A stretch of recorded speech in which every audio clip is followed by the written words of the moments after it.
Hey Recruiting Nation, this is Chief London. I'm coming to you from the Navy Recruiting Leadership Academy, otherwise known as NRLA. We're bringing you a presentation about nuke prospecting. Okay, one of the most important goals that we have, we want to make sure that we're supporting and have the tools necessary for you to build a good prospecting plan.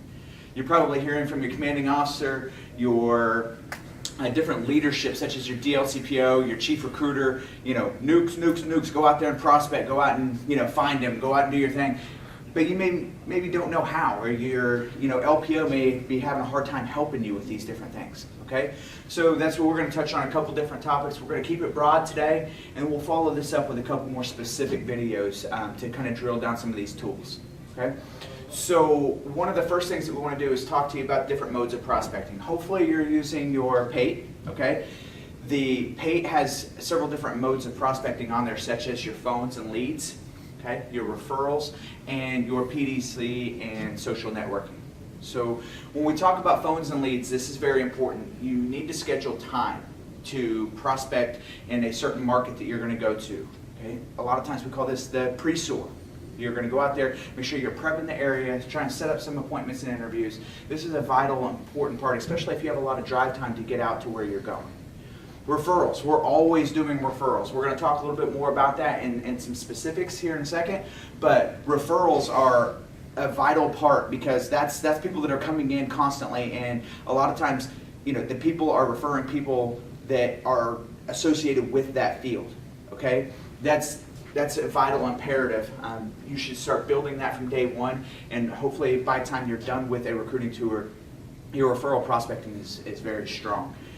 And then we have PDC. All right, PDC is your personally developed contact. This can be anything from just walking up to somebody and saying hi, getting into a classroom, talking to your counselors, talking to somebody that works at the Quick Trip, whatever it may be.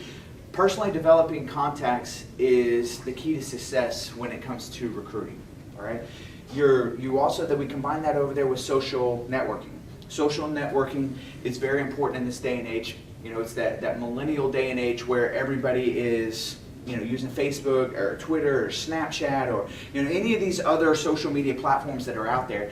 And you need to put in your prospecting plan time allotted, probably every day, to go out there and talk to these kids that are, 17, 18, 19 years old, that they're not going to answer the phone.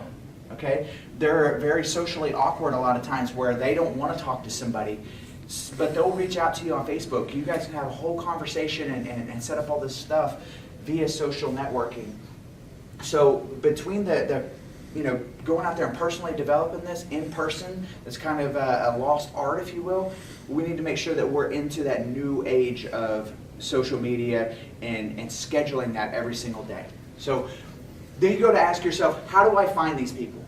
That's the key to it, right? How do I find these people? Well, we have this amazing tool that if you use it properly, it is vital to your success. And that's your all-service succession data, okay? Otherwise known as ASAP. So again, I'm going to have a follow-up video where we show you specifically how to drill this down. We can pull out of there nuke prospecting, female prospecting, all these different genres that we have and all these different wickets that we want to cover. But get with your LPO. If your LPO doesn't know, call your DLCPO and ask them to come help you and break these down. You can have a different ASAP broke down for all these different markets. So to combine with your ASAP, you should have a recruiter territory breakdown. This should show you exactly what zip codes you're responsible for, where your recruiting area is. And we can take those zip codes and we can break them down into Tier 1, Tier 2, nuke prospecting, Tier 1, Tier 2, for your upper middle group. These are your ASVAB scores, okay? This is going to tell you where the people that are able and capable of joining the nuke program are going to be specifically, historically, okay? That's why we have this data. So if we can take this all-service session data, we can break this down, we can show you exactly where you need to be prospecting. Now you can take your modes of prospecting, hence your phone power, and you can prep that area before you ever get there, and then you know that you need to focus in this specific zip code. So you need to find the high schools, the malls, the different shopping centers, your colleges, your junior colleges, your VOTEX. All of these are things that need to be prepped on your prospecting plan. All right? Before you go out there though, So we figured out the ASAD. We're about to go out there. I need you to get some RADs. Okay, what is RAD? That's your recruiter assistance device.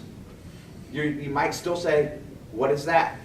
Okay, what I want you to do is I want you to get up, I want you to go in the back room, I want you to open up the door to your supply room, all that stuff in there, that's your RADs. You may or may not have ever used it before, hopefully you have, but there's an aggressive marketing campaign out there that has some great information. If you have not opened up one of these nuclear engineering RADs, you should do so. It gives pipelines, it gives trainings, it gives all these different tools that we have that you can arm yourself with information when you go out there. Because let's be honest, you might not be an expert in nuclear engineering, know a whole lot about the program.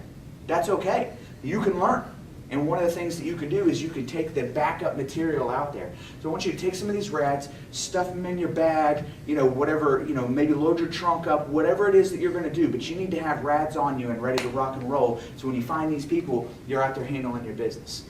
Okay? So these RADs are vital and imperative. Hopefully you've ordered the new RADs that we have out with, again, this great marketing campaign that we have going right now. So, next, you're going to get out there, you've done your phone calls, we're going to get out there and we're going to prospect. How do we prospect? Where do we go? Well, another great tool that you have rather than just going blind, say you have a college in the area.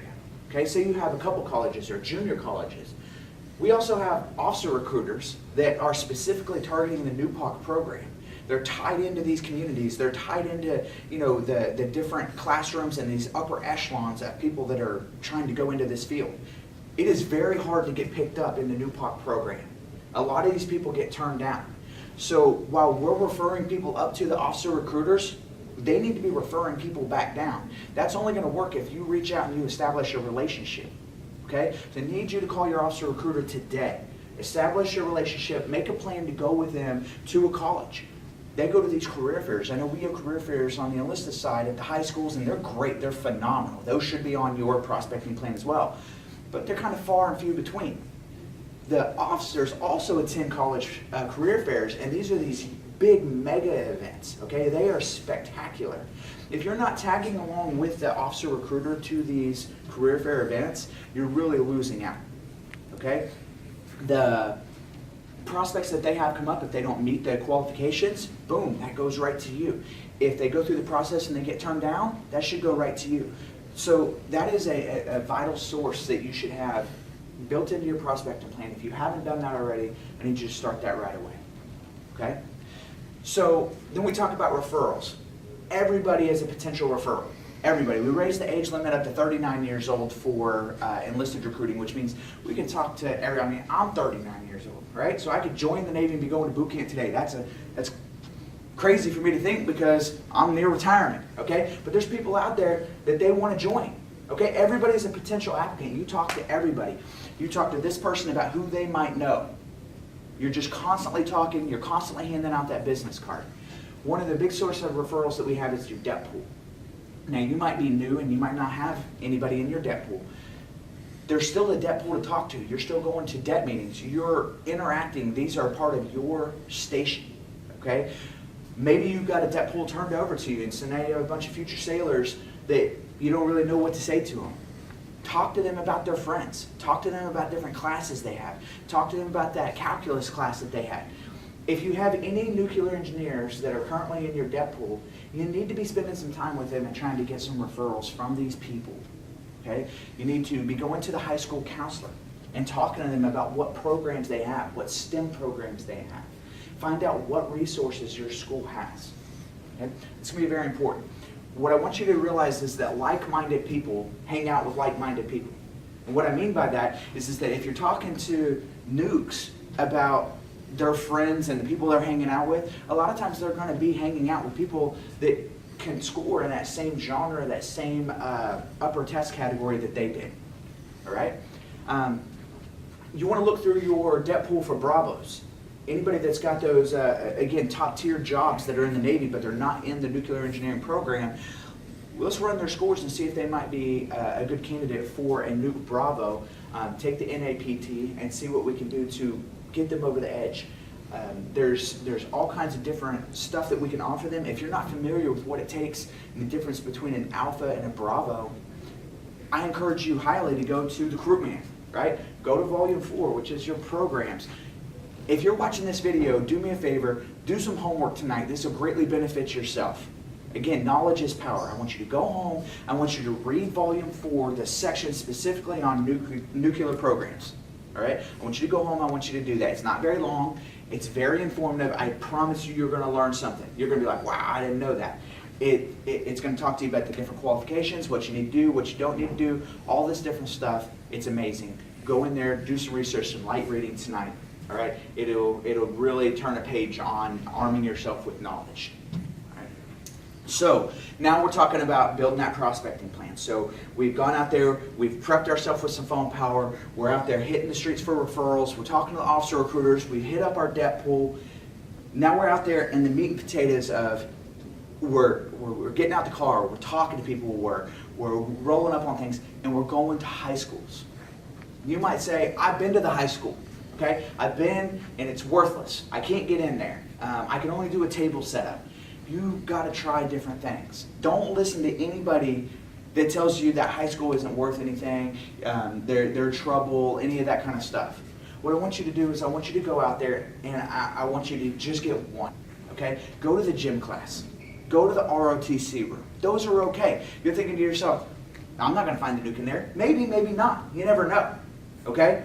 However, what you can do is, those are gateway classes. That's what I like to call them, gateway classes, okay? You go in there, you're not gonna leave a classroom presentation ever without getting a referral from that teacher to another teacher. And so you go in there and you say something to this teacher along the lines of, hey, I've got a nuclear engineer coming into town next week. I'd love to introduce him to the physics teacher. Do you know the physics teacher? Boom. Right? What are they going to say to you? They're going to say no right to your face? No, I'm not going to take you down there. They're not going to say that. Okay? So you need to ask them to their face right there in the classroom, will you take me down here to make this introduction for me? And be prepared when they say yes, because they're going to do it. Then you need to get on the phone and you need to call one of the most vital resources we have for nuclear power, which is our nuke coordinator. Okay? Every NRD, NTAG, TAOC, whatever your specific organization that you're in right now is going to have a nuclear coordinator, right? They're going to be there to assist you with talking to these nuclear engineers about the programs. They're going to be there to assist you with doing the presentations, okay? Speaking of presentations, let's talk about that for a second. If you have a presentation in a high school for nuclear power, that is phenomenal. That is great. I need you to work towards getting those done. STEM classes need to be getting nuclear power presentations. Okay? That's what we're working towards. That's part of your PDC evolution. But you might not feel comfortable with this 85-slide nuclear power PowerPoint that we have. That's everything included. You take that and customize it for yourself. Be able to go through it, sit down with the nuclear coordinator and have them explain to you the slides that you're going to use so that you can talk about it, all right, and sound good about it. When you do a nuclear power presentation, though, I don't want you to think that you have to have the nuclear power coordinator talk the entire time. Half those kids in the class, even if it is an advanced calculus class, aren't going to qualify for the nuclear engineering program anyway. So we don't want to isolate everybody in the room. So I need you to give them their 15 minutes or so, and then I need you to spend the other 15 minutes talking about general Navy stuff. Because remember, we're not selling jobs, we're selling the Navy. Even though we're talking about a specific program, we make sure to understand that you have to qualify for this, and even if you don't, this is what we're offering you as a whole. Okay, so don't go down that road where you think that we're into a classroom just selling class. I want to be crystal clear. We're not selling jobs even during a presentation. Okay, so all in all, we talked about the different avenues that you have to build this prospecting plan. Those are some bases to start. Get some resources. Get a hold of the nuclear coordinator. Have them come out to your area. Have them come to the high school. Get a hold of your LPO. If your LPO is not trained up, okay, that's okay. They're learning too. Get a hold of your DLCPO. You probably have an NC1 in your division. Let's go ahead and contact them and ask them if they can come out and ride with you. That's what the career recruiters are here for. Okay? I want you to utilize all the resources and make it a point today to go out and prospect for nuclear power. Keep this in mind. if you're prospecting for nuclear power every single day and that's the only thing you're doing, you're going to be successful, and here's why. 99 QTs can fill any job that we have. I can't take a 99, okay, or I'm sorry, I can't take a 35 and fill a 99, right? But I can take a 99 and fill a 35. So as far as jobs go, when you're out there and you're prospecting, I need you to use that ASAT data, and I need you to be prospecting in the upper echelon, tier 1, tier 2, constantly, and you'll find everything else to join the Navy. All right? So we'll follow this video up with some additional training videos. Again, we're going to break down ASAT. We're going to go a little bit more into depth about presentations. So there will be a lot more coming from NRLA to the field. I hope that this helps you out. So Recruiting Nation, go out there, do good things. Let's go out and make recruiting great again. Thanks. Have a good day.